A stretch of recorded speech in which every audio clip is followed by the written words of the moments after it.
Jim is, as I said, the varsity head coach. Had a great season last year. They got knocked out in the state sectional final, semifinal.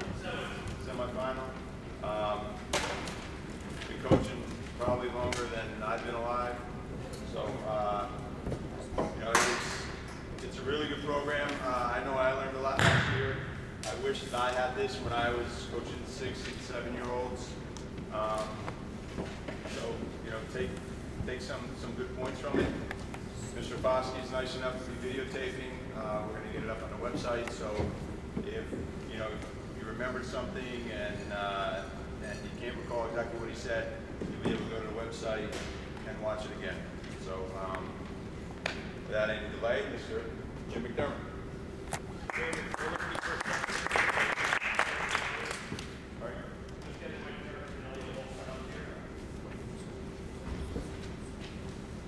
Okay, Scott has a handout, I think, for all of you, and I'm going to work my way down that. If you have any questions at all, just click me one of those, okay? And we have nothing. Blurt it away, okay? Because that's what it's here for. I'm a firm believer that coaching is poaching, okay? You know what that means? You steal from one person sometimes you like and you use it yourself, okay? And you go to clinics and stuff like that, you talk to different people and they have different ideas and different views on things, and you pick up a little bit here and you pick up a little bit there, and you try this drill and that drill, and you try to put it all together to your liking. And I think that's really important. And I do that as best I can. I'll listen to somebody else talk, another point of view. And this year, this past year, like Scott said, we had a real nice run. We were not very good at holding runners on, and our base running was much to be desired. So we've been practicing for a week now. We've practiced every day. Last Saturday we did not come in, but we were in last Sunday for 3 hours. We are spending every day at least 25 minutes on base running. Okay, because it's such a big difference between this and that. And we'll get into some of the stuff that we're working on at our level that you can work on at your level. You know, just how to cut the corner on a base, how to get a better jump on a steal, or a shuffle when the ball's hit what you're looking for. So you can take that extra base. So, with that being said, you'll see me look down quite a bit because I want to make sure I touch on this stuff. And I have all different levels here. Warm up. When you get to practice, I call it a practice plan. Okay, if you don't have a practice plan, you might be able to BS your way through once in a while, but the kids are going to know. Okay, baseball's boring enough to begin with, right? Unless you're the kid pitching, the kid catching, or the kid hitting, it's a boring game. All right, and we see it numbers-wise now. A lot of kids are going to play other sports because they get to run around more. And baseball's also high pressure. Who wants to be the kid pitching with the game on the line, the guy on third? Who wants to be the kid with the balls hit to them? They've got to catch it or pick it up and throw it to first base. Or who wants to be the kid that's in the batter's box? That's a lot of pressure. You know, and I joke around, go play lacrosse. There's 11 kids on the field, and you miss the ball, who gives a shit? Sorry, who gives a darn? Somebody else can go pick the ball up. I mean, nobody knows you made a mistake. There's only one person in lacrosse that really has a tough job, that's the goalie. Because if you miss it, there is no, oh well, somebody's got my back. The only back they see is yours, getting the ball out of the net. But baseball has a lot of stuff going on. So we want to make it fun and make sure that the practices work that way. So when you get there, give them a quick little warm-up. For some of them, this will be the only exercise they get. I also understand that for some of them, when you have practice at 6, they're going to drop off Herkimer at 6:15. Sorry, coach. Okay, yeah, practice is done at 8, and you're sitting there waiting at 8:20, 8:25. Oh, yeah, I'm running late, I'm sorry. You know, it's just glorified babysitting. I understand that. All right? But if you get the kids the time that they're there, they can improve. Even the kid who has the lowest skill set, if you can have him have a little bit of success or her have a little bit of success, I think that's really important. Okay? First thing you do is just take a little jog and then stretch. I like to stretch, and we work from the head down to our legs. Work the upper body. We do something simple as arm circles. We do some trunk twists. Spread your feet. You know, the old up, downs, cross this way. We'll do our lower back. They'll lay on their back and throw their feet back over their head. These young kids are real flexible. I couldn't even attempt that. But they'll put their back, lay on their back, put their feet over to stretch out over here, stretch out the lower back so they're in really good shape. Okay? After they do that, throw it. All right? I think that's a skill that really doesn't get taught properly enough, okay? And it's difficult. And I'm sorry to say, I've got 2 kids trying out right now at the high school level. And I got a kid who's going right like this, and the ball's going by that gentleman over there every time. All right, and it's tough to see. But they were never taught correctly. Okay, anytime you throw a baseball, okay, we would like to have good 4-seam rotation on the ball. What do I mean by that? Because I get some of my high school kids throw a 4-seam fastball, and they go like this. Well, there's 4 seams. I got 2 right there, and I got 2 right there. No. 4 seam is right here. Okay? 1, 2, 3, 4. When I release the ball, if I release it correctly, it comes off my hand like this. It should go relatively straight, okay, with good rotation. Now, the kid who drops his elbow or pushes across the ball, they throw the big banana ball, the one that goes like this and like that. In order for me to throw the ball to the young lady up there in the red sweatshirt, I'm going to have to aim it over here for the ball to do this, to come back around, okay? So what I want to do is I want to make sure they have a good 4-seam grip. We use strength baseballs. Real simple and easy. You can see it, the kids can see it. When you throw, check your grip. Ball up nice and high behind you. If they're in a proper position, you can see that the line, it's nice and straight here. So when I throw and I release the ball, I should have good 4-seam rotation. You should see 2 solid dots on the side.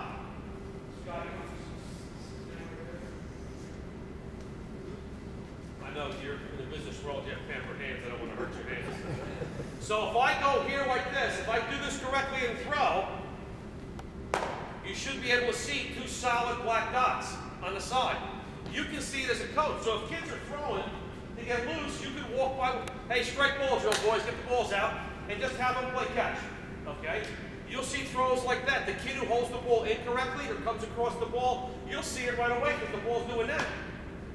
Okay? You might also see a 3/4 arm kid that drops their elbow like that. He'll get rotation, but it'll almost be this way like a frisbee to an extent or sideways. So when it goes, it's going to spin and dive or go away from your arm side. So if I'm here, I can do that. I still have a sideward spin on the ball, but my arm dropped down here. I will have a tough time throwing any distances, a longer distance, and the longer distance that I throw, the more movement the ball has.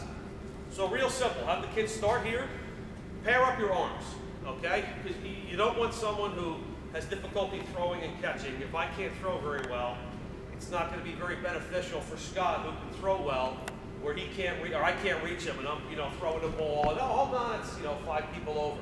So try to pair up the arms. The first day of practice, that might be difficult. But after a while, you kind of know what kids can throw and can't throw, or when you drafted your kids were assigned, you have an idea as to who has a little bit of ability.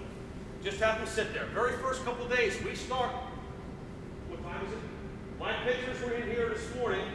We were here at 5:45. We start with a strike ball drill every day. Okay, we did not come in on Thursday, we were off. We were here last Friday, Monday, Tuesday, Wednesday, no Thursday, here this morning. And we start right like this. Every pitcher, up and back, check, rotation.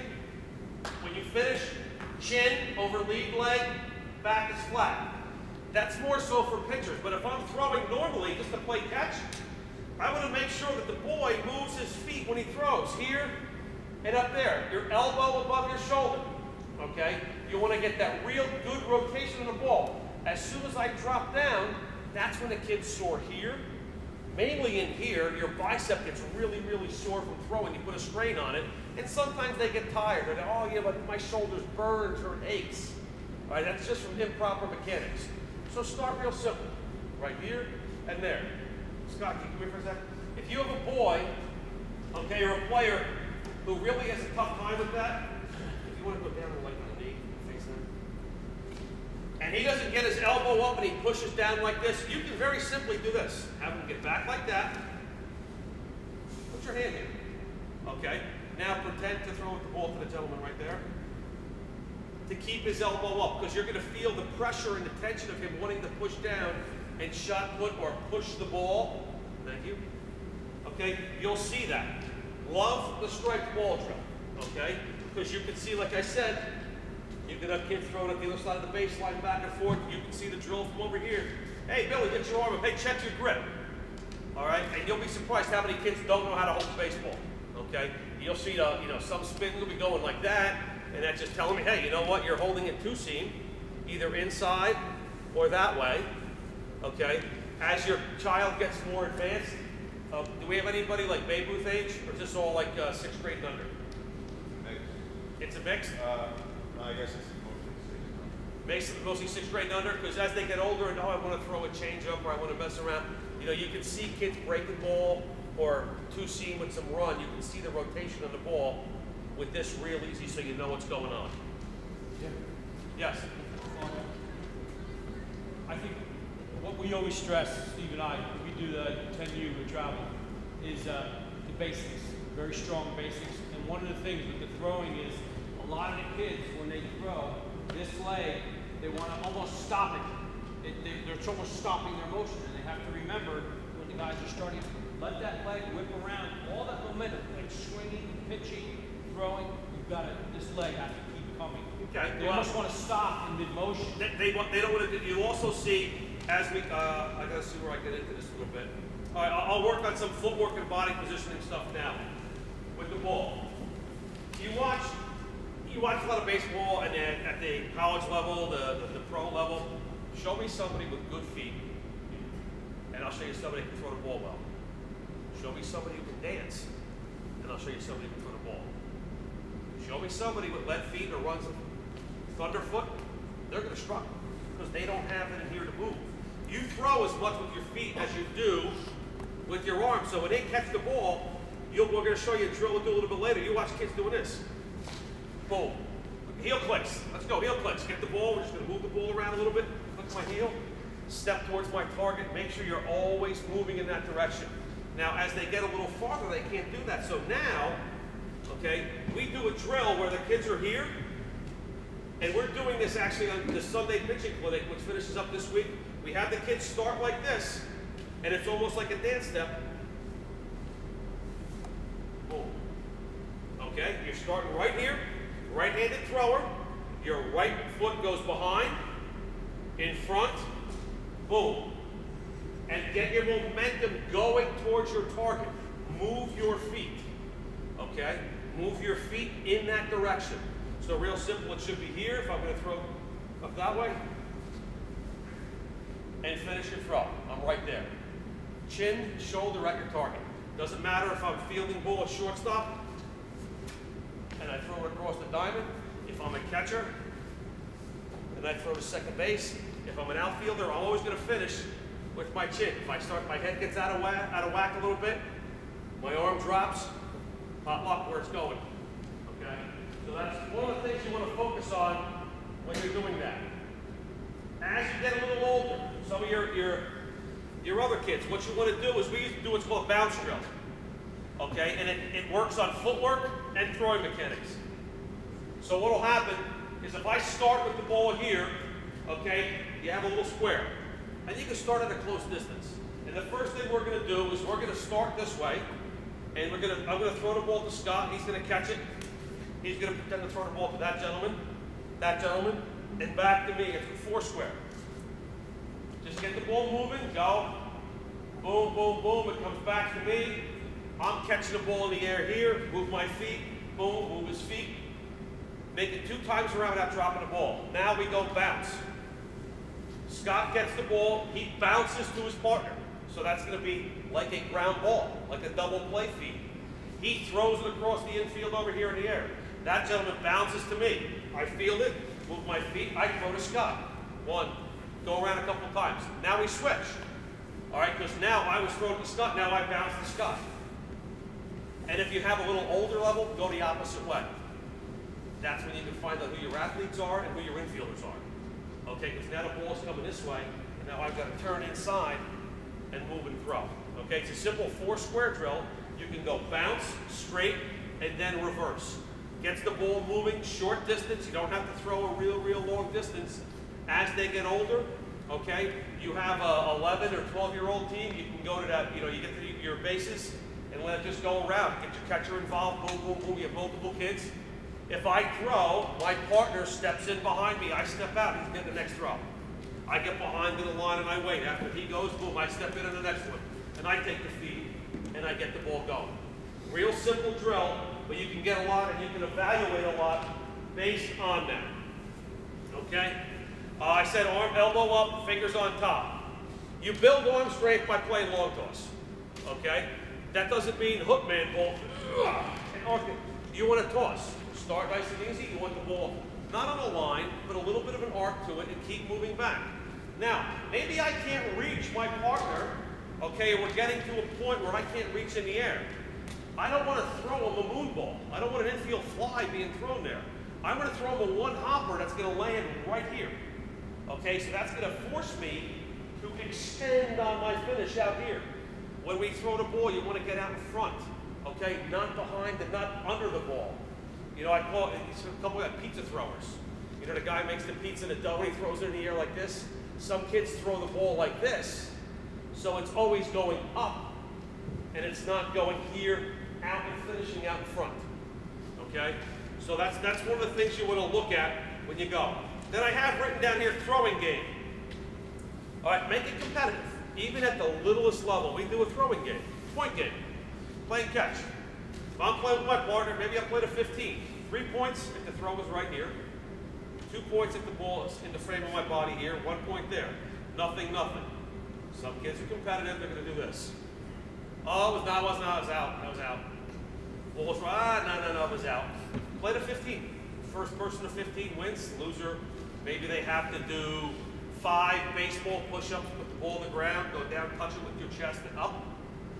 They get pretty good at it. Maybe you pick it up to 20 or 21. You can change the points. But I like to be right here. Pick a target. Because when you throw the baseball, you just remind the boys, especially early in the year, you're throwing with a purpose. It's not just throwing to kill that 10 minutes of practice time. When I throw the baseball, I'm trying to throw it to the Steelers on that gentleman's hat. Now the next time I throw the ball, I want to see if I can throw it to his right kneecap. I would throw it to his left kneecap. Pick a spot on your partner to throw the ball to and see if you can get it there. Now, if the child's really struggling, look at their head. Watch their head where it goes. If I go like this, I'm going to have a really tough time throwing it straight that way.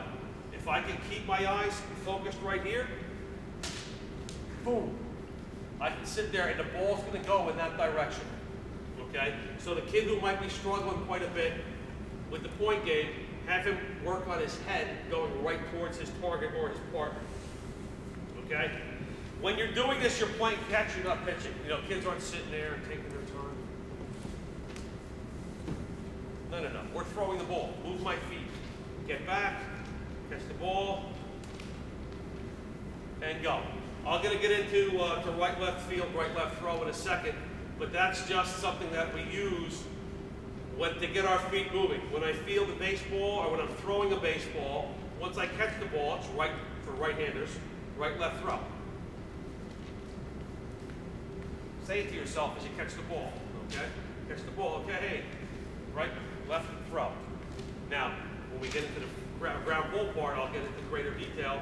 I field the ball, right foot, left foot field, right foot, left foot throw. That'll get me a rhythm to do things. And we talked about those dance steps before, okay? That's where this kind of comes in, that rhythm of movement to and through the baseball to throw the ball to your partner. All right, any questions on the throwing so far? Okay, I think it's a skill that's tough for some people to understand. A big directional side guy. All right, what I mean by that is if I'm left-handed, my directional side is going to be my right shoulder. So if I'm going to throw the ball towards Coach Lockwood, I want to make sure I'm here in a straight line, boom, and finish that way. If I'm going to throw the ball towards Scott, I'm here and there. It's going to be very difficult to consistently throw the ball to someone if I'm stepping over here or I step across my body and throw that way. make sure that they get their directional side, their front shoulder, okay, and elbow. Like when some people say, oh, you know, glove to glove for little kids, I'm a real big proponent of glove to glove. That means, you know, the 10, 11, 10-year-old, some of them and younger, point your glove at his glove. If I'm playing catch, okay, if I'm playing catch with the gentleman in the MO hat there, I'm going to point my glove at your MO on your hat. Boom, so I throw there. Okay? Glove to glove, directional side. Now, I have time limits broken down on this. Like I said, you're not going to be able to do all these things at every practice, but you want to pick and choose. Hey, tonight I'm going to really concentrate on throwing. So you'll spend more time on that. Because if you look at it, 10 and 10 is 20, and that's 50 minutes. And then you're adding another, you know, 20 to 25 and 20 to 30 minutes. You're not getting 2 hours of practice time. You're lucky if you're going to get, what, an hour and 15, an hour and a half maybe, to get stuff in. So you want to pick and choose, hey, we're going to work on this, we're going to work on that tonight, and concentrate on something. Tonight's an offensive night. Tomorrow's a defensive night. Okay, and break it down that way. Next thing we'll talk about is stations. 30-minute stations. Now, most of you have an assistant coach or somebody that's going to help you out. It's very difficult to have 12 kids running all over the place, and, you know, 3 or 4 picking the flowers, and playing in the dirt, and talking about whatever. And, you know, it's tough to get things done. So make them small groups and rotate through the groups. Okay? Don't sit there and do everyone. Everyone's taking a ground ball. Everyone's going to do this. They're going to be. They're not going to focus in on what they need to do. Okay? Fielding ground balls. Could I borrow Jake's glove? Thank you. Okay, when I'm fielding a ground ball, glove out, butt down, header right here. That's right here, down. I want to stay down to the ball. When I field it, I want to get my hands, I call alligator position, this way. We're not fielding like a book. Okay? We don't field this way. And we don't want this hand out of the way, right like this. So when the ball hits my glove, boom, I funnel it and bring it to my belly button. Real simple. In the beginning, what we'll do to start up, get kids on their knees, okay? Now, if the grass is wet or it's really, really wet up there, this might not work real well, but at some point you'll be able to get your kids here, or if you haven't, maybe you're doing an indoor practice, no glove. Partner, roll me a ball. I'll start, bare hand only. Catch it, bring it to my belly. Flip it back. Catch it, bring it to my belly. Okay, the next 5, 2 hands. And just a simple flip. Make sure I catch it and bring it up to my belly button each time. Glove. Only my glove. Look it in. Belly. Alligator it. Here. Then we build up to this position.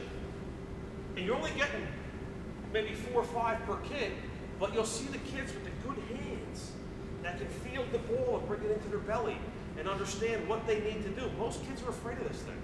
They're afraid of getting hit. So if you can get over that fear nice and close. Now, if you have a younger bunch of kids, and you have the, you know, the kid who's afraid of the ball, they have the safety balls, the Incrediballs, the nylon baseballs that you can use. White tennis balls. What's that? White tennis balls. I'm sure white tennis balls or a tennis ball itself, just to get over that fear factor. Okay, because, you know, some of the kids are, you know, giving you one of these things because you're afraid of getting hit. All right, get the Incredible, get the softball, put it down. All right, and just play catch with that from a really short distance so they can understand that, hey, you know what, I can catch this thing, and even if I don't, it's really not going to hurt because it's soft. Now, with the fielding, I said before about the right-left field. Okay, so if I'm here and the ball's getting hit, have your kids say it out loud. Lefties, it's going to be left-right field, left-right throw. Righties, I'm right here. Right-left field, right-left throw. And I'm not throwing a great distance.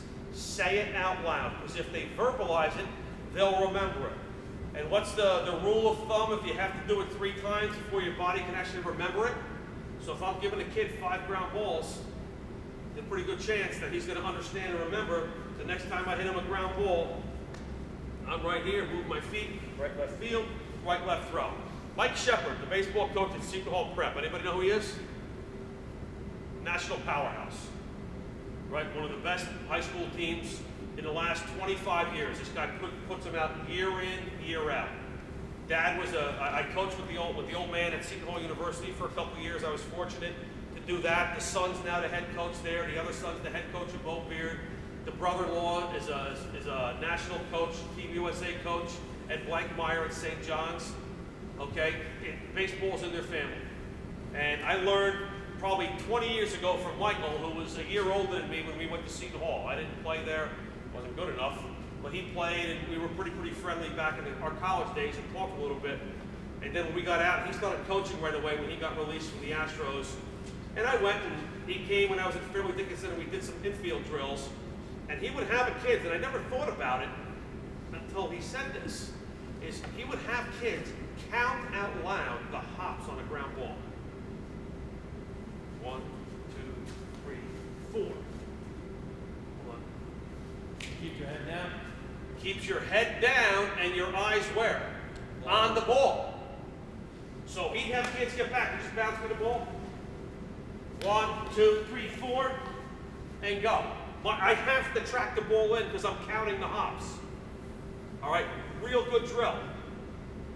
My poaching, I took that back in 1991, 1992.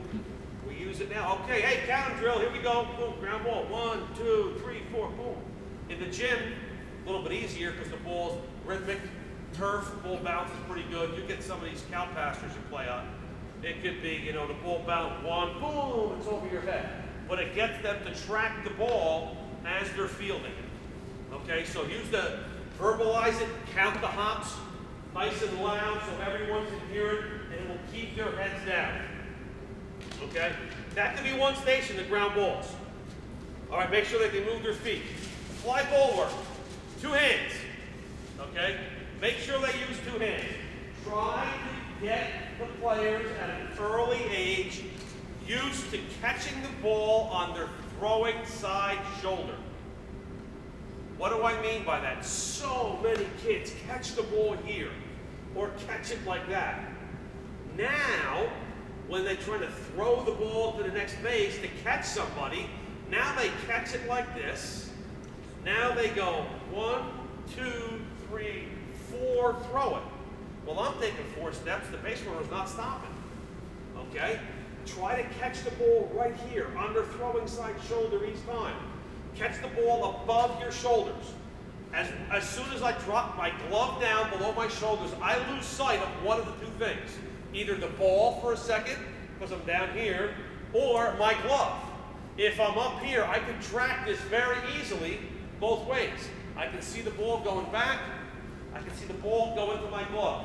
I drop down here, I lose sight of one of the 2. Then I've got to try to refocus and adjust. Watch big league games. Guys drop the ball in the outfield. Where?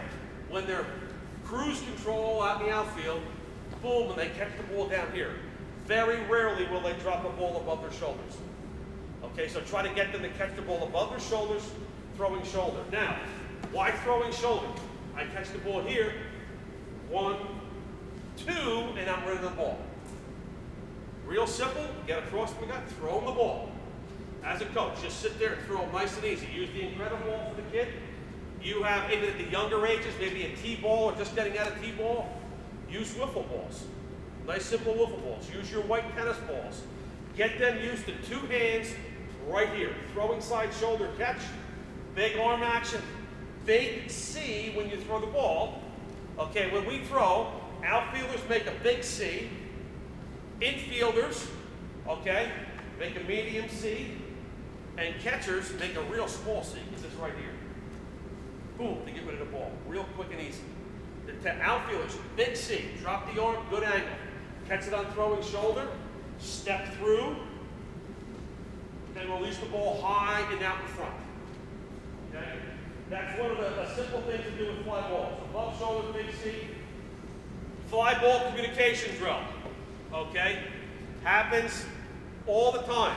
Bigs, minor leagues, college, high school, little league. I thought you had it. Okay? Have a protocol. I mean, you don't want to get too wordy, We use I got it, mine, me, or I got it, mine, ball. Because sometimes you can't hear, right? We say it at the same time, if you want to make the catch, ball, ball, ball, ball, ball, ball, ball, every time. There's no doubt who's calling for the baseball. Now, when you do that, Scott, if you can come on up for a second, just stand there, stand right by the red line. Okay, if Scott's calling for the ball, we're both going for a fly ball in the gap. He's got Ball. I am peeling behind him. This way. Let him make the catch. If it tips off his glove, he misplays it. I can be there to catch the ball. Go ahead, Scott. Ball. Right? You see that? Kid at Rutgers blew his ACL out first day of outdoor practice 3 years ago. Kid from Randolph, Zavala, really good outfielder, Steven Zavala. Kid came down, literally roadblocked the center fielder on a communication drill, didn't peel back, bam, hit him in the knee, done. So talk to your kids in the outfield. Peel behind. If somebody, ball, ball, ball, ball, ball, I got it, don't be around, I got it. 2 hands right here, nice and simple. Communication, he calls, you call for the ball, I call for the ball, fine. Me. Sometimes it could be that I call triangle ball, third baseman, shortstop, left fielder, shortstop, second base, center fielder, second baseman, first baseman, right fielder, okay? A pitcher might need to help on that, somebody else, Johnny. Yell, let them know who has the ball. Because it could be running and not knowing who's going to make the catch, and I'm not sure who's going to pull up, and 2 kids say the same name at the same time, call their name and don't hear the other one. You can sit there and have a kid yell. Okay, you know the person coming in the fly ball has priority. Center fielder's the quarterback. He's probably going to be your best outfielder most of the time. Okay, he should have priority on the calls as to who's doing what. Okay, coming in, I got it, ball, he takes it. Outfielder coming in, infielder going back. Outfielder, if he can get there, should make the catch. It's easier for him coming in than it is for the kid doing this. Okay, oh, he heard footsteps, he pulled off, he wasn't sure. So you can do those type of drills. Okay, you can take a ball, if you're good with a phone, go and hit it. If not, sit there and throw it up for these kids to communicate on a ball. Throw the ball in the gap, have 2 kids coming, I got it, mine, ball. Peel behind. Okay? Cuts and relays. Explain when you're doing these things in practice that you're throwing through the cutoff man, not to the cutoff man. Through. Right through his eyes. Right above his nose, you're trying to throw the ball right here through the cutoff man. Because if I try to throw it to him, I'm going to get some that are short hop and some that are over their head. If I'm trying to throw it through the man, the kid's going to have more of a tendency to finish out in front and try to throw the ball like they could. Now, when we're taking a cut, I'm sure if you've all done like a relay drill, okay, tomorrow we're going on the turf for the first time. And I'm going to have 18 outfielders out there from sophomore to, and we're going to do a relay drill the length of the turf soccer field. Step, catch, throw. I'm here comes the ball, step, catch, throw. Man, I don't want the ball in my glove long at all. I want to get rid of it quickly. When I catch, I've got to catch on my throwing shoulder side. I catch here, 1 step it's there. I catch here, I'm not throwing like this. Kids catch the ball on this side, now what happens? 1, 2, that guy's running. Hit me, catch, boom, step, throw. They got to move their feet, okay? When you see a ball dying, they've got to go get it. Come on out and try to pick it before it gets to the ground, or catch it before it gets to the ground. Not every cut's going to be perfect. Okay, so if I'm lined up like this, and the throw starts to banana that way, this is very hard. This is darn near impossible. That's probably going somewhere out of play. Okay? But if I'm set up this way, hit me, move my feet, boom. Okay, I can get rid of the ball a little bit quicker that way. So make sure that they get themselves set up, step towards the ball, step, catch, throw. Little catchphrase, step, catch, throw. Boom. And get rid of it.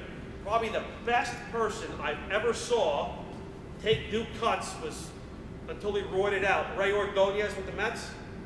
Man, that ball, I don't think it left a mark in his glove because it was boom, boom, how quick it was. But he would be like this. And the ball was gone. Then you see other kids catch it, other guys catch it and wind up and try to make that, you know, muscle man throw. Doesn't work that way. Nice quick feet, step, catch, throw. Move your feet, adjust. Put a ball out by the fence, you could be the coach, or put the ball right field, put your right fielder, second baseman, if he's the cut, or first baseman and catcher. You could have a ball at dead center field, center fielder. We're going to use your pitcher for some of you as the cut in the middle, and a catcher in front of home plate. Left fielder, third baseman, and another person catching here. Put the ball by the fence. Ready, go. Who wins the relay race? Run out, pick it up, boom, get it in. Start this way. Catcher, throw the ball back out. Pick it up, throw it in the cut, in and out, in and out. Okay, quick little relay drill to help them understand how they're going to move their feet, step to the ball, and make good accurate throws. Get the top now, hold on. Any questions? I think what we always forget when we send our second baseman out to right field to do the cutoff at second base, they have to line straight up because that outfielder's eyes are looking towards the guy with his hand up. And if he's throwing through that runner, he's throwing through that relay man, he's got to be lined up at second base. So many kids don't realize that they have to line them up. Well, that's either the second baseman's job or the shortstop job, who's ever on the bat. Okay, so if Scott's going to line me up, it's right, okay? So if I'm going out like this and I hear right, I'm going to go like that. I'm going to move to my right. So make sure you understand that and line them up so it's a straight line. Okay, so talk to your shortstop if he has the cut at second. Talk to your second baseman if he's lining up the shortstop for a ball, possibly out in left field, down the line, or left center field when the center fielder's coming over to do that. Okay, hitting. All right, some simple drills I'm going about. Hitting soft toss and tee work. This really, it's kind of amazing to me at times, you know, that we'll see kids do some tee work stuff, and if that's home plate, or we'll use this one. We'll use the orange. Tee's right in the middle. Okay? Hey, Billy, you're up. Take some tee. Let's get some swings on the tee. Okay. Put the ball on the tee. Okay, Billy, go ahead.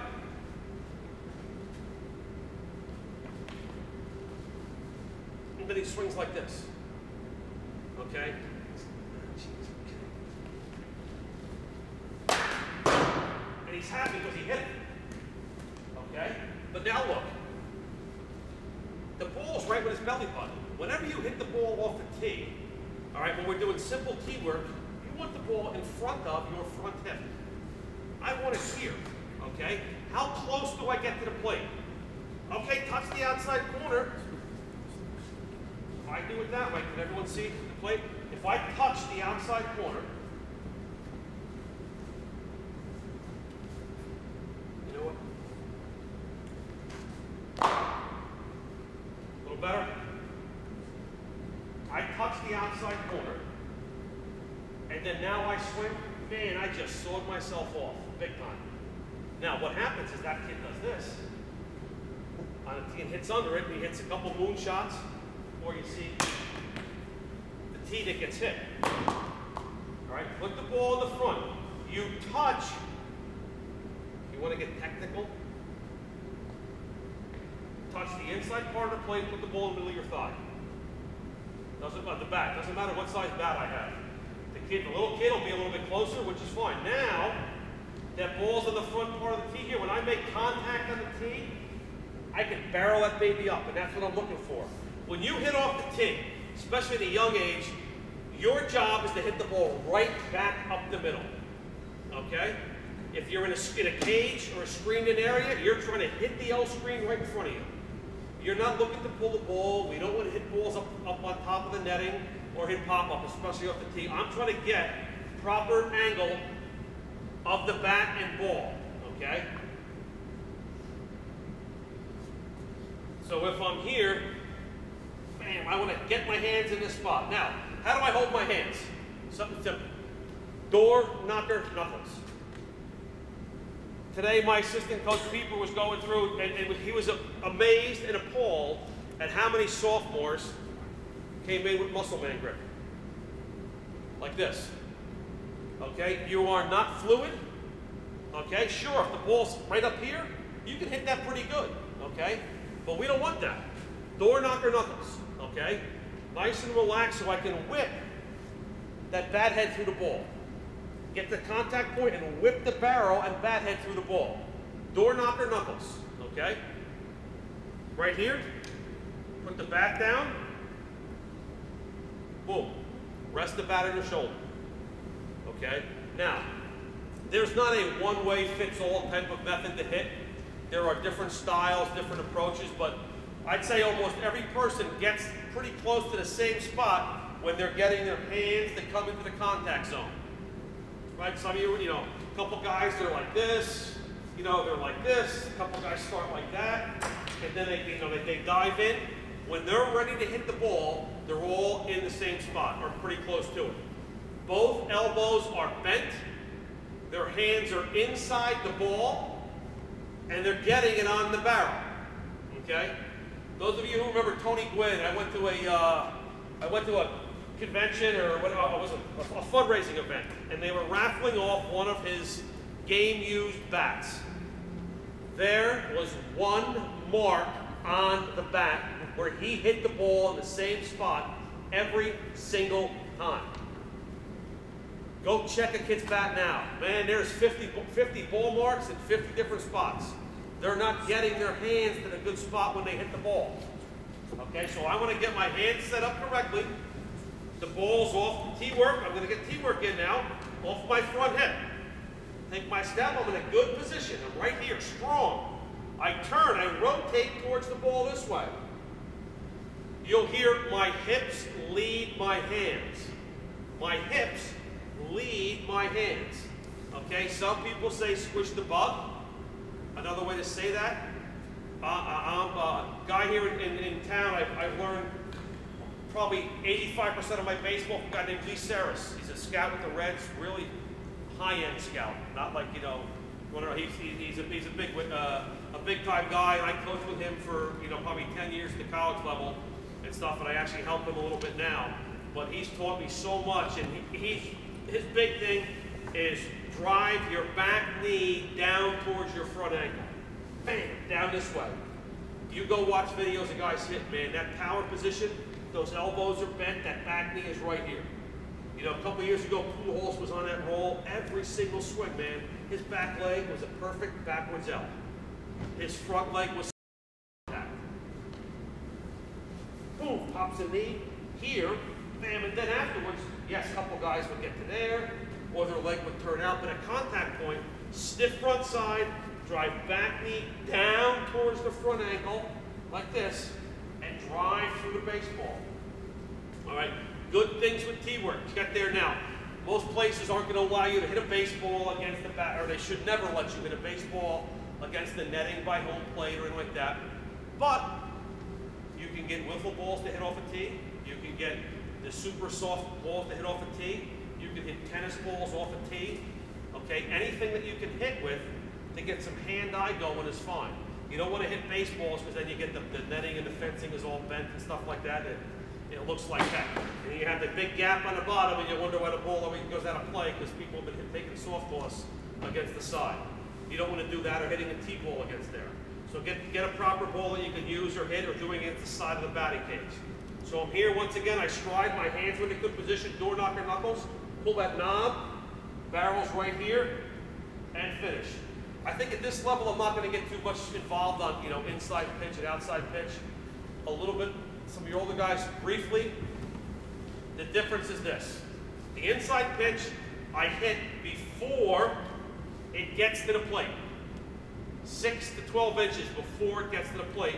So I can, the black part's the plate, that's the inside pitch. I'm going to hit it out here. Bam, so I can get my barrel to the ball. If I let that travel and hit it here, I got a fistful of bees, okay? And you watch some of your kids who aren't as strong hitters, they associate contact with pain, right? They hit the ball off the end, and they hit the ball in here, and it hurts. So what's the best thing? I don't want it to hurt, so shit, I'm gonna swing at anything and get out of here before I get hurt. So they'll be, swatting at flies and swinging all over the place, just so they don't have to make contact, because they're associating, I hit the ball twice like, and it really hurt going to first, or I hit it off the end of the bat. So you wanna make sure you get it on the barrel, okay, so you don't have that contact. So the inside pitch I hit before it gets to the plate. The outside pitch I'm actually gonna hit mid back thigh. Bam, right here. I can drive this ball right in that gap. Okay, and I'm driving hard. Yes, sir. 2 comments with the younger kids. They get hit one time in the box. Oh. Rest of the season, they're dropping out, afraid of the ball. I don't know how to break that. And secondly, you have the kids that, as they're swinging, they constantly look down the base path at their coach. You're dropping their head out and looking at the coach. I don't know what to do. I will get into that if I'm not mistaken. I have some hitting stuff down here later. Okay. Okay, about how we can correct some of those things. Okay, so when we're going to do simple drills of keyword, straight ahead, and then I do flip toss, simple side toss. Now at a younger level, it's hard. You need a father or somebody helping out to sit there. And real simple, I like to do that from what I call the stride position or hitting position. Tell your kids to take a step, because most kids think, you'll ask kids when I'm doing lessons or talking to them, do you stride at every pitch? Yes. Do you swing at every pitch? No. Well, then why, every time that you take your stride, are your hands coming forward? I just weakened my swing. An analogy for you, and maybe some of the kids, most kids know what a bungee cord is. Stretch the bungee cord. Front foot, hands in the back. Stretch it, now it's strong. Now, bam, I can get that bat head to the ball. Nice and quick that way. Get that bungee cord to stretch here. Okay, on my load a little bit when I hit. So I'm going to do a flip toss. Coach is sitting right there. Make sure you're far enough away, not too close. Funny story. I used to own Complete Player for years down in Flanders. Okay, I still work there now, and one of the guys that worked for me, Mike Wilmer, bought it. Great guy, does a good job. Leah Granite is doing flip toss softball to a high school girl from Mars Hills. And we're Leah, back away. Leah, back away. You're too close. You're too close. So the one day, I'm actually in the office. She's out there giving a lesson, and Dan, one of our instructors, come running in. Coach, need an ice pad. What's the matter? She get hit. He goes, no, Leah. So Leah comes in crying, and her finger's going that way. Okay? So I says, come here. Put her, popped it back in again, put ice on it. And so I go, what are you doing? I was too close. She was too close to a high school girl doing this with flip toss, and the girl hit her hand. So the next time she came in, I bought a hockey glove, taped a softball on it, and I go, this is the new, Leah, this is your new glove you got to wear when you do flip toss. You just do that so your hands don't get hit. But as a father, some of these kids have no idea where the bat's going, so you got to be careful. Make sure you're far enough away so that you can flip it and be safe. Okay? So you can do flip toss on the knee, boom, stride position, tell the batter to get there, stride, flip, boom, right here. Okay? When you're doing flip toss, never up, straight and down. Okay? Straight and down is the angle that you're looking for. Catching drills. Tough position. Okay, not a lot of kids would want to go back and catch. All right, I'm going to be very simple and basic. They can't steal until the ball passes the plate. Okay, so make sure you have someone there that can A, catch the ball, and B, reach second base. Okay? Real important, you'll see tons of this action. Okay, they're running. Get rid of the ball. Tell them you'd rather have a one-hop throw, pick a spot between the mound and second base that will bounce the ball straight to the guy at second. Okay, we talked about that directional side before. When we throw, we'll get our catchers, have them get down in their stance, put a ball in their glove. Ready? 1, 2. Okay, ideally, you want the footwork done behind home plate. What are you talking about? When I do that, I'm taking short steps, and most little kids They're also afraid of getting hit a little bit, so they're not going to choke the batter out, right? They'll be back nice and far here. So if I do this and get down in my stance and I catch the ball, 1, 2, I'm right there. I'm lined up, bam. Catchers, finish over your glove. Keep your glove high and strong, right here, finish over your glove. I finish over my glove, where's my chin going? Right towards second base. Throwing shoulder, right towards second base. Strike ball drill for catchers is pretty good. Put the ball in their glove, have them just sit there, real simple. 1, 2, and throw. Play catch, check that rotation. Okay? Blocking balls. Most kids think they have to catch it. Okay? As they get older, okay, even some younger guys, some good young coaches and guys that are really aggressive, you know, they teach kids read dirt balls, you see it, you're going to take off type of deal. Some guys aren't. You know, if the ball is blocked and it stays in front of the catchers, what are most guys doing? Staying there. They're not going. Right? They're running when the ball gets by the catcher. So don't worry about catching it, block it. 3 baseballs. Boom, boom, boom. Put 1 there, 1 there, 1 there. Get the crane in case I go down. You're right like this. Left. Right here, that's all he's doing. Bare hand behind, glove on the ground, no 5-hole. My chest is here. Now, what a lot of kids do, heads up. No, let the air out. When you breathe out, when you get in this position, and have a kid sit there and bounce a ball at him and watch.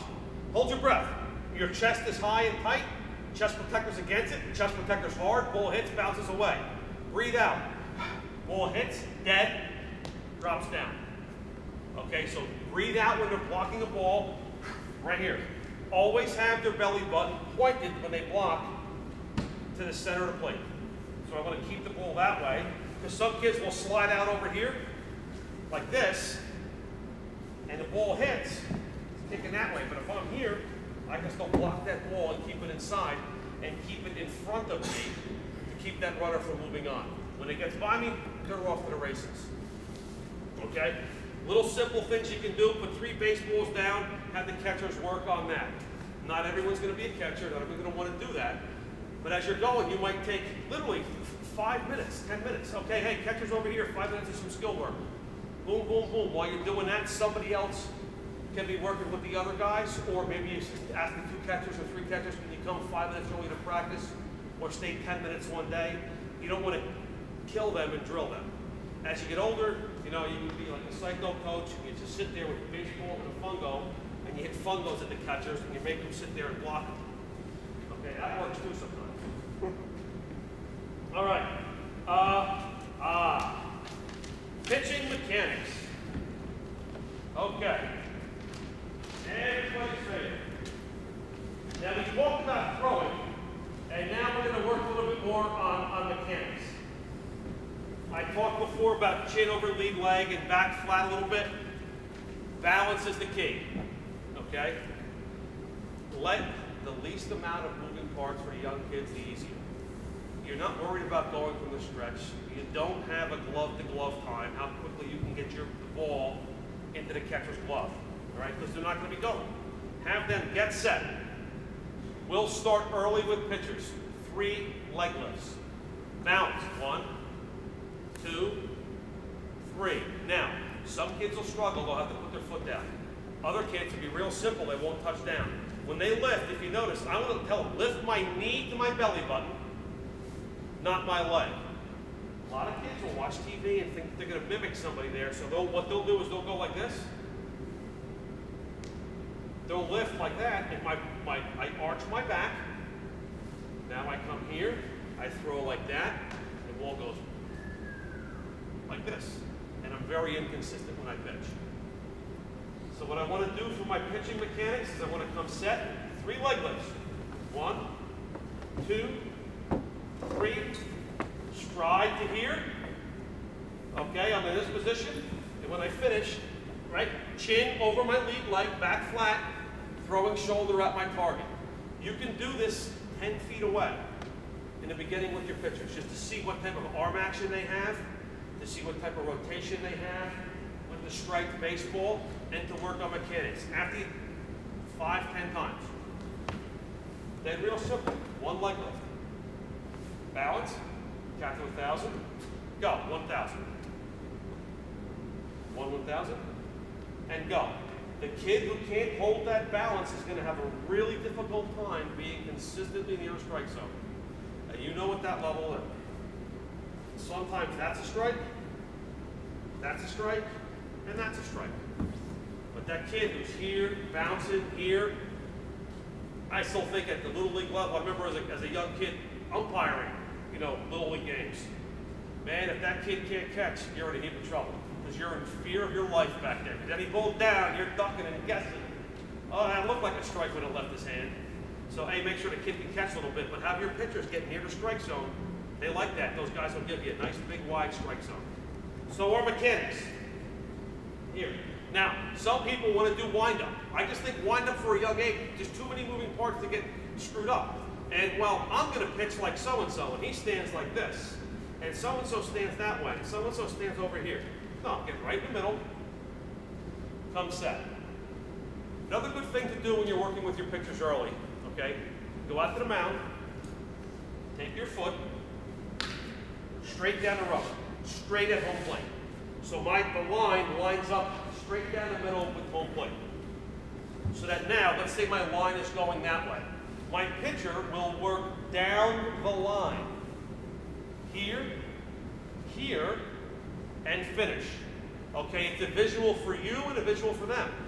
Why is my pitches always, why my right-hander, why is my ball always sailing that way? And you look at the footprint, and it's a foot off the line like this, and you wonder why the ball is sailing all over the place. Because your arm angle has to go like this, and you come across here, and that's going to occur. So good mechanics have them stride right down that line that you drew in the sand, and finish. Chin should be on that line, front shoulder should be on that line, and this little white thing should be there too once it hits the catcher's glove. Okay.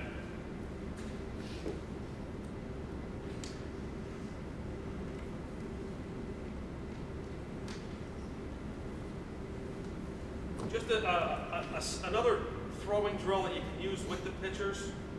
Like we said, I know Coach Summerall used to do it here for a few years in the beginning, is he would have the kids all start up, step, throw. And for younger kids, it's not a bad idea just to start it up. Up, tell them, what I tell them, the thing on Sunday, there's a guy 8 foot tall, stick the ball up his nose. When I throw, his nose isn't there, it's not there, it's not back like this, straight up here. We'll tell our kids, show the center field of the ball. He can see it here. Can't see it like that. Okay, if my hand's sideways, can't see it if my arm is out to the side. Center fielder can't see it. If I separate like this, and then now I spin off the ball that way, okay, show the ball to the center fielder, stick the ball up the 8-footer's nose, right here. Nice and high, so I'm there, and I come down. Now those drill things that we just went over, right, those stations that I have there, I have 30 minutes, small groups. Work them through. Do a fielding group. Okay, hey, these 4 guys, you're going to do fielding. You guys right here are going to work on fly ball work. You guys are going to work on cuts and relays. 5 to 7 minutes. Boom. Switch, switch, switch. Next day, might do some hitting stuff. Or you might have hitting every week, every practice. We're going to have hitting stations every practice and work on the other things. Kids that want to catch, pitching mechanics. Okay? They will get bored very, very quickly. All right? Especially if, I don't play here. This is horrible. I don't want to do. And you might find out the kid that really doesn't want to play the outfield does a really good job at tracking a ball, and you might need him out there.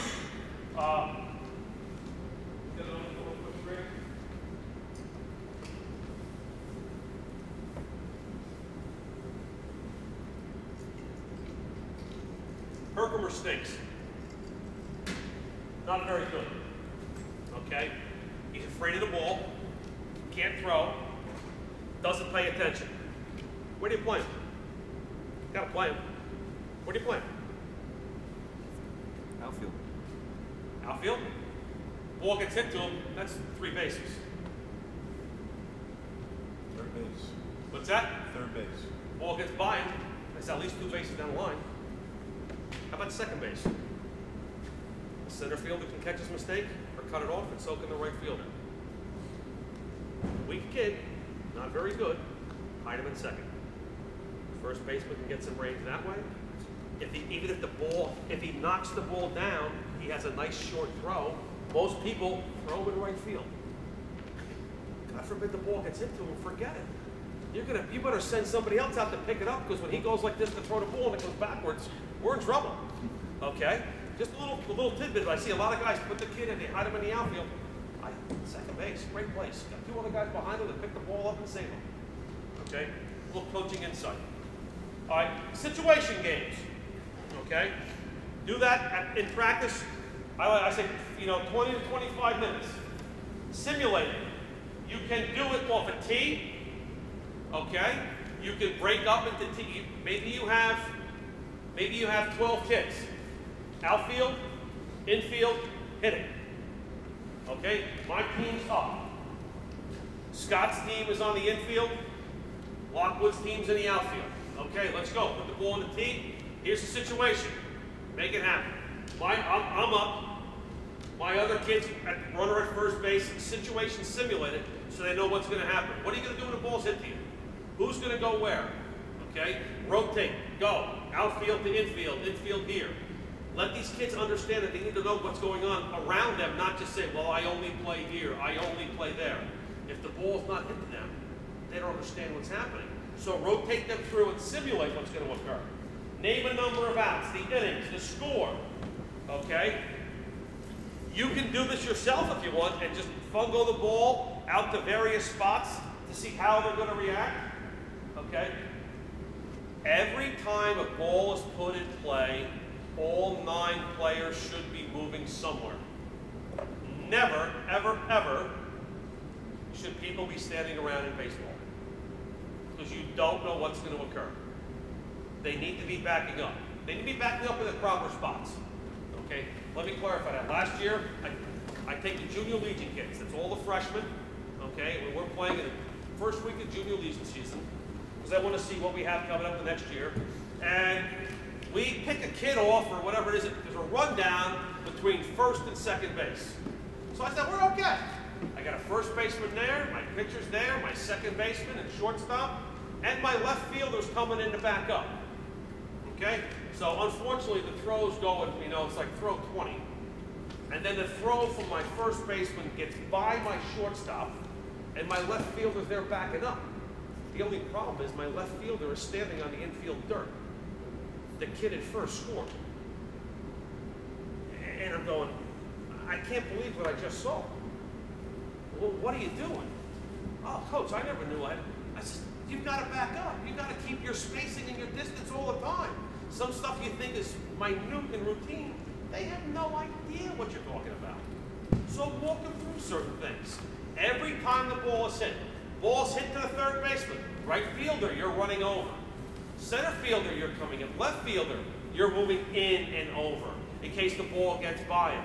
Second baseman, where are you going? Shortstop's going to second. Always have people moving, and understand that you're never standing around. Okay? Make sure they're in the proper spot. All it takes is a bad throw, a missed call, okay? And now everything's going all over the place and people aren't paying attention. Oh, geez, yeah, I'm supposed to back up. Well, only on a bad throw. No, you're supposed to back up on every throw. And hopefully there isn't a bad throw where you're needed. Okay? Hitting. Okay? I have here against live pitching. Now, this goes to what you were saying. Unfortunately, I have seen and heard a lot of parents and people come on in and they're coming for lessons and he hit so well in T-ball, and then the second half of the year the coaches pitched and he was great and wonderful. Okay? And then this year, he's playing where the kids pitch and he's really struggling. Can you help him? What's going on? And most of the time it's right here. Like you said, it does not matter. Scott's on deck, and that pitcher throws a ball behind me or hits me, he's afraid, right? Not I'm afraid, but he's, oh my gosh, so you see those kids that start like this? Right? They're moving, they're afraid to get hit. What you want to do is you want to get them comfortable in the box. They need to see people throwing a ball at them. What we do is, okay, fine, no problem. I go, don't be upset, we're going to hit your kid a few times. what we're throwing at them. And we mix in regular baseballs and the super soft Incrediballs, and we might give them 20 swings with a regular baseball, and then mix in a soft one inside. If it hits them, it's not a big deal, but they're so afraid of getting hit that the ball's going to hurt, that they have to understand that, hey, did you ever pitch yet? Are you trying to hit? He's not trying to hit you. It just got away. Okay, he's not trying to throw the ball behind the batter in front of you. It's tough to overcome those things, but you need to get that fear factor away. And to do that is they need to see live pitching, okay? In practice, we'll have kids just stand there. I'm not going to hit. I want you to stand there when Johnny is getting loose to pitch in the game. Put a helmet on right there. If you want to stand this far away from him with the catcher getting loose in the bullpen and track the ball. Very important. Track the ball. That doesn't mean we see kids, oh, the ball's hot. No.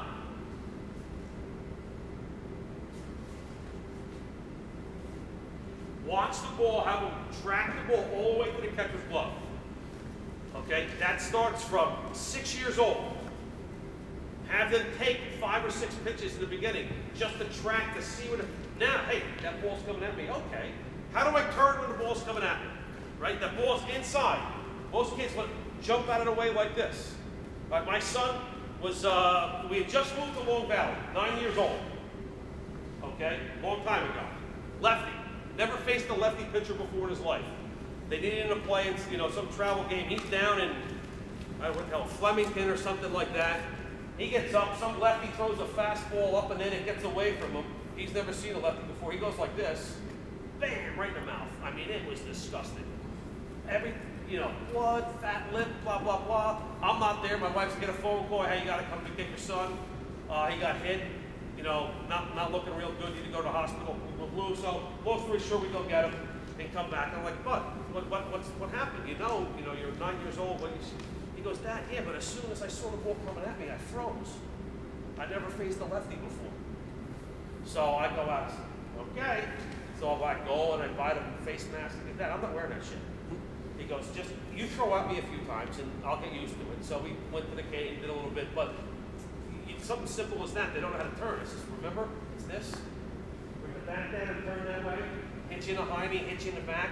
It's okay. Okay, I tell my high school kids that maybe this blood for a couple days, but you'll be all right. But at the younger guys, you want them to go here, because what they want to do is this. They'll turn that way. They'll go like put their hand up like it's going to actually stop it and not hurt. It's going to hurt. Okay? So you want to make sure that you're here when that ball comes inside. You can do this to the boy who's afraid of the ball. Throw at him inside. Even wiffle ball, tennis ball, turn, bang, turn and duck. This way. My head protected with the helmet. Let it hit me back that way. Make sure I don't freeze up and chest it and wear it. Okay? That's one of the fear factors that goes on in there. Use a tee, okay, and place runners on the bases. Hey, nobody on, nobody out. Here we go. Hit the ball, make the play. Okay, hey, runner on first, 2 outs. Where's the play? Who's getting the ball? Runner on second base, what's happening? Okay, let them understand and do situations. Let the kids hit the ball off the tee. If you want to throw live and let them do it as a coach, do that as well.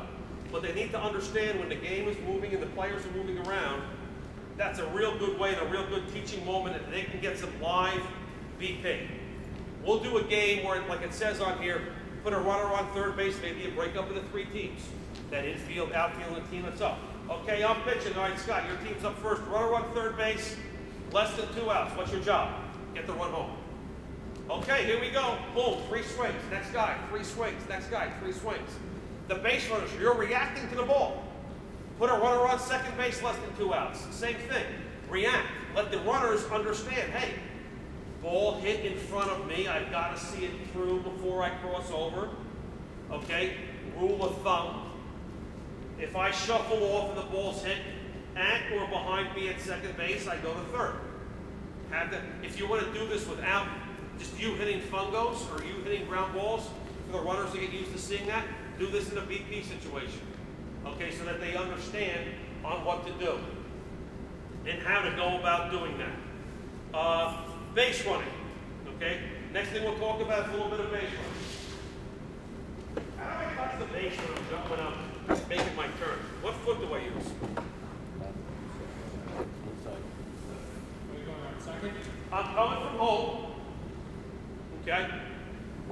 faces that way. What foot do I hit with? Left. Do I hit with this one? Do I hit with this one? How about whatever foot's comfortable for the kid? Take it in stride. Yeah, whatever one is comfortable for the kid. There used to be a big thing. So one of those poaching things I picked up about 2 years ago, that I went and saw this college guy talk, and he was like, "Oh, everybody should say." He goes, "You know what? You got a kid who's running well and they're in stride. It does not matter. The important thing is that you got to make sure that when they get to the back, they're in the right position. Right? It's kind of hard for me to go like this, and you'll see this a lot of times. That kid takes that gigantic banana turn out by the second baseman when the ball got through or got by somebody to go to second base. You want to make sure that they get a little bit wider earlier out of the box, and then when they come around, whatever foot they're comfortable with, and they're going to make that turn here. Ground balls, okay? Excuse me. Yes. So if he kicks it with his inside foot, the left foot, isn't he automatically going to make a wider turn? If he hits it here, a wider turn? Yeah. Not necessarily. If I get out here, all right, if I get wider, I know that the kid gets wide, and I know you're not going to spend a lot of time on this, that, you know, we'll 4 steps in, we peek for the ball. Okay, we know it's a base hit. Here's what we're teaching our guys. If you want to, it's not difficult to do. I'm sure you all have baseball junkies on your team. Okay, let's say I have a base hit to left field. The ball went by the shortstop. My kid hits, I hit the back, I come out here, right, left, right. I stop with the weight on my front foot. Okay, let's say I've got second base and I'm here. I stop this way. Why do I want to stop like that? Because if the ball gets by, my momentum goes. How many kids do you see doing this? Right? The little league turn. They come around the base, they hit it. Now the ball gets by. Oh, geez, now I got to go again. Okay, so if they take the proper angle and get wide, okay, what I'll do is our guys, as we go here, base it to left field, we turn, we make our turn, right, left, right, boom, ball's there, okay, great. I come back. I can get low, I can get a bigger lead to right field. I can get off the base a little farther, a bigger turn, secondary after the ball's hit. If I go to right field, I can't go as far because a kid could throw that way. I open up. Boom. Left, right, left. I can see the ball. Simple. Put the kids in home plate. You're running 50%. You're not running all out. Everybody, base hit the left field. Hit the bag, make your turn, coming out. Right, left, right. Boom. Okay, great. I'm good to go. Next time down, I make my turn, I come out. Now, I can't go as far because the ball's in left field. That's a long throw or 2 long throws to throw behind me to get me out. Right field's not that bad, so I can't go as far, but I'm going to come out this way where I can see. Left, right, left. That's natural. This is not natural. Okay, to see what's happening, but this is. Something as simple as that. Okay? When your kids are taking their leads at first base or they're waiting for the pitch to be thrown, okay? Whole plate's there. Okay? So we got, how many kids start like this? A lot of kids, right? Some kids will start like that. We want that front foot facing the shortstop all the time. All the time. Real simple. Boom. I'm off and running. I'm not going to be so much squared straight at second base, but at the shortstop. Now those kids who can take their lead, right, when the ball gets by, they're opening and they're shuffling off, boom, boom, boom. I'm here, right, left, right, weights on my front foot. Front foot is open. Okay? I see the ball get by the catcher. I'm right there and I'm going. That kid who shuffles off like this, what's his first move? 1, 2. Took me 2 steps to get there. If I'm here, where's 2 steps?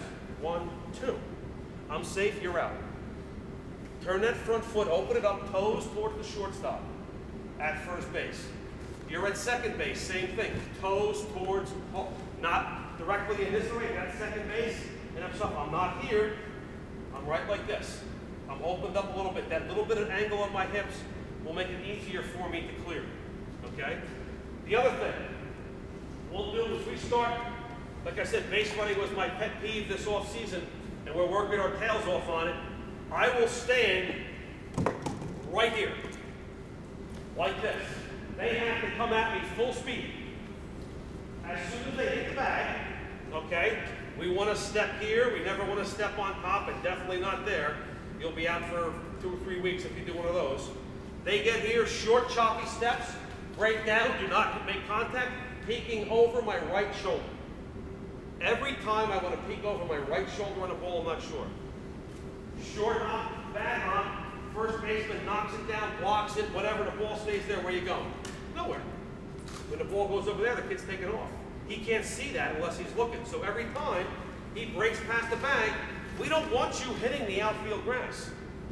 Okay? Stop on the dirt so that now you can make a straight line. But if I stop on the dirt here, I'm peeking this way. Hey, there's the ball. Boom, I'm going. Hey, this kid can't throw.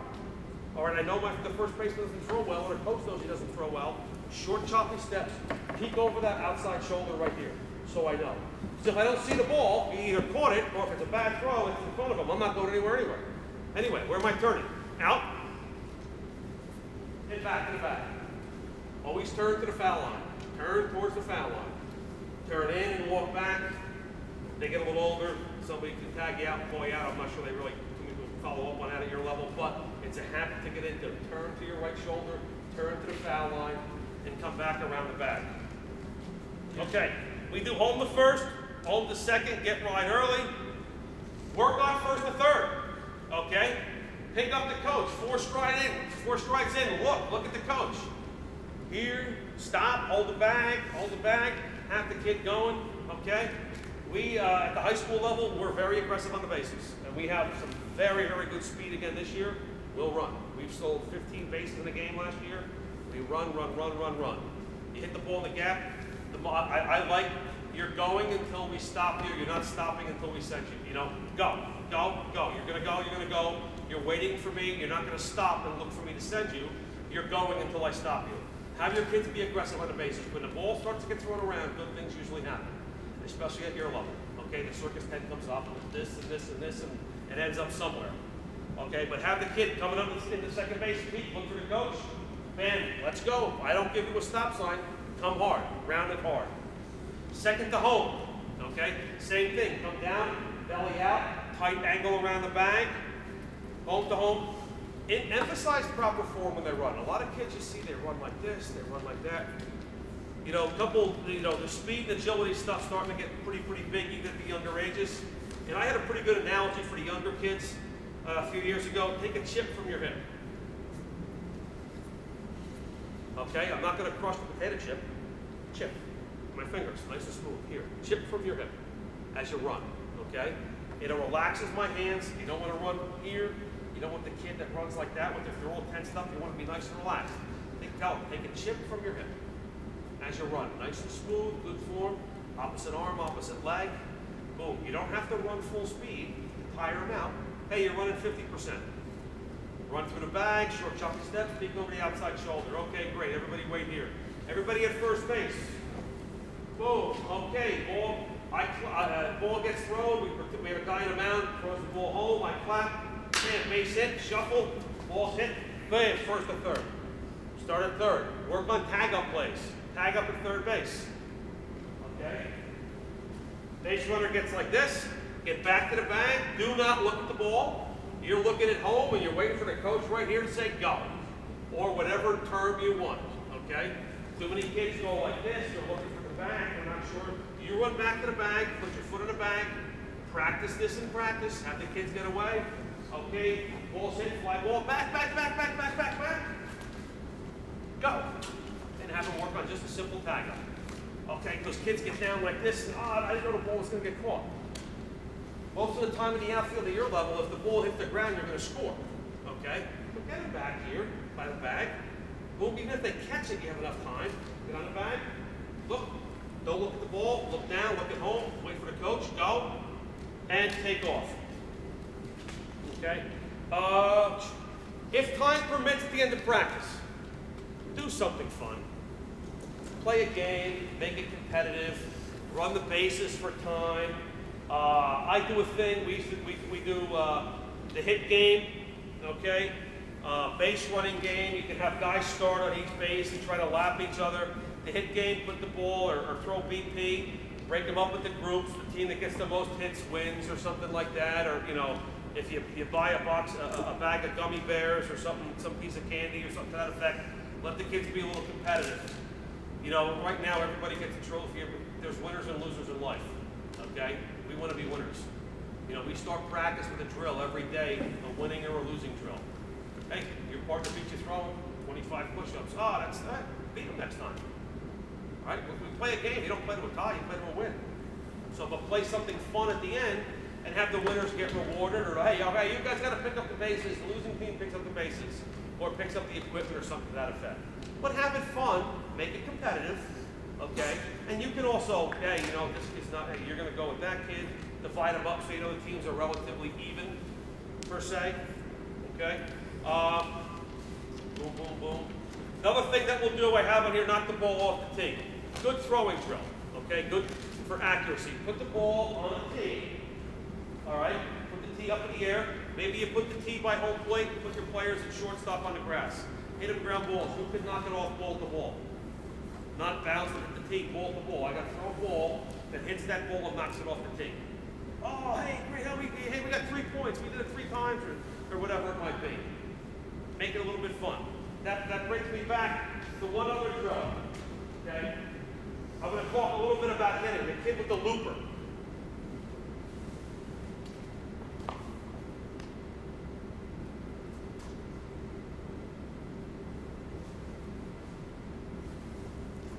You know, this kid off the tee, that swings up and hits moonshot fly balls, you know, once every 3 or 4 swings, and, you know, mom and dad take them to Dairy Queen for an ice cream. Have them get there, get a high tee. Put the tee up high. Some little guys is going to be up, neck high, chin high. Take a baseball. If it has Little League on it, has some type of writing, maybe it has a scuff mark or a mark, put the ball right here. I want you to hit in between the red laces. But the ball's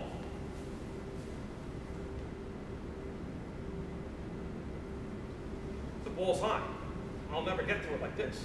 So for me to do that, I've got to be here and get a better swing angle at the ball so I can hit it. All right, because if I go like this, that's not a good thing. Okay? So take a ball, small laces on the inside, set it up nice and high off the tee, and have the kid work on driving through the ball this way. So I'd be right through it, bang, line drive, bang, line drive. No pop-ups. Okay? No pop-ups on that because your hands will loop through. Last but not least, we'll do a drill sometimes hitting-wise for the younger kids. If you get like maybe a older soccer ball, deflated soccer ball, a small basketball with a little bit less air in it, not all the way deflated, I call it power tee, okay? Because it's going to check to see when they make contact. If my hands are not in a proper position, that bat's going to go bing, right back this way. It's not going to hit him or hurt him, but the ball's not going to jump off the bat. You might have that little kid with great bat angle and great, really good mechanics to hit, and that kid is hitting rockets, and he's right here, and he sees that basketball or volleyball, and the team just goes, bam, and you hear that thud sound, right? That you know the sound I'm talking about. It's bam, and the ball jumps off. Power tee is really good for the kids. Maybe for the younger guys, T-ball wise, I think it might not work for a T-ball age, but you start to get to that 8-year-old, 9-year-old, 10-year-old and up level. Get the power tee out there. Sometimes like we'll use a higher construction cone and put it on top of one of those orange cones because the ball will stay balanced on there a little easier and have the kids just drive the ball straight. Okay, it's a good way to check their mechanics on how they get to and through the ball and if they're squaring it up. Because if I try to hit the power tee like this, okay, and if I'm too far away and I hit it, the ball might go 5 feet and spin in the dirt. So the kid who hits it knows right away, hey, you know what, I gotta make an adjustment. That's not good. Okay, I know that's a lot of info and we went relatively quickly. Does anyone have any questions whatsoever? Yes? Bunting. Bunting. We did that next. Suicide, sack bunts, runner on second. Okay, if you're going to bunt, first and foremost, okay, move up in the box, belly button, nose, even with the front of the plate. If I do that when I'm going to bunt, the bat will be in fair territory. I have a much better chance to get the ball in fair territory. We like to throw the barrel of the bat at the pitcher's head. Right there. That's my angle. I'm the thirds guy. Below, between, and above my hands. Make sure we're here protected. We're not wrapping our fingers around like that. I have really good control like this. Now, I'm not sure that some of the younger kids are really good directional-wise, where they can push it at one person or another, but if I move up in the box here, and it's a sacrifice, that pitcher comes set. As soon as he lifts to go, start home, at that point, I'm right here. Here comes the ball, bam, catch it. Start up to down in the zone. Start at the top of the strike zone, and I just bend my knees down. We don't push at the ball. We don't stab at the ball. We see a lot of kids doing this. Okay? Now, if you have someone a little bit more advanced for younger age, and they can do that and they can see stuff, here comes the third baseman. Okay. Bam, I'm pushing it hard towards the first baseman. But I want to move up in the box, break the bat in thirds. If I stay back here and I do this, because I think that that's square, that's really tough for me to get a fair ball, especially down the third baseline. But if I move up here, now my whole thing is in fair territory. Okay? Pivot the back foot. You know, when we were younger, you know, step around like this, the ball's inside, what happens? Pow! Okay? But we're going to pivot our back foot. Some kids like to step a little closer. I don't mind that right here. I'm ready to go. Catch the ball in the barrel. Okay? Is that, any other questions? No? Nothing else? Okay, I'll be here for a while. If you have a question, stop on down. Thank you for your time.